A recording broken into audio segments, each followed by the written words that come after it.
unveiling the mystery of a beautiful woman trapped in the afterlife. The night grew darker in the corner of Donnie's small house. Donnie, a 10-year-old boy, played alone, mesmerized by the mysterious beauty of the night. A gentle breeze swept through his black hair, bringing freshness. Suddenly, Donnie noticed something that captured his attention. Atop a large tree in the corner of the yard, a beautiful woman sat gracefully.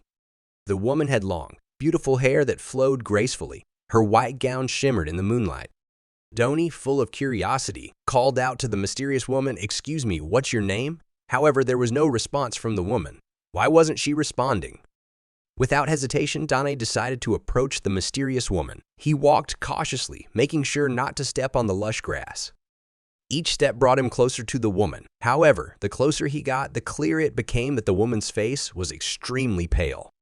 Donnie tried to overcome the fear that had taken over him, but when he was just a few meters away from the woman, he was frozen in shock. His keen eyes noticed that the woman had no legs. She was suspended in the air, floating above the tree's branches.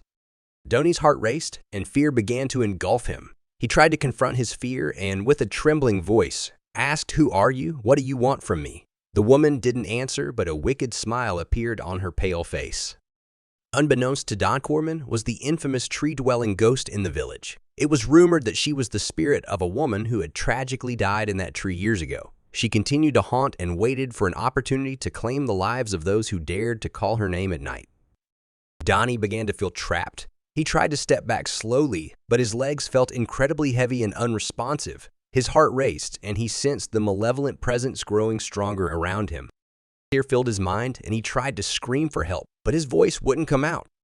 The woman approached, and Donnie felt a suffocating force. His breath stopped, and his world began to fade. In desperation, Donnie turned his head and saw his neighbor passing by on the road in front of his house.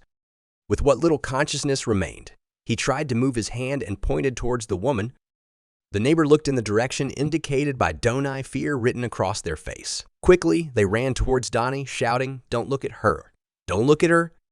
At that moment, the malevolent force that had bound Donnie suddenly disappeared. He fell unconscious on the ground, and when he awoke, he was at home with his family around him.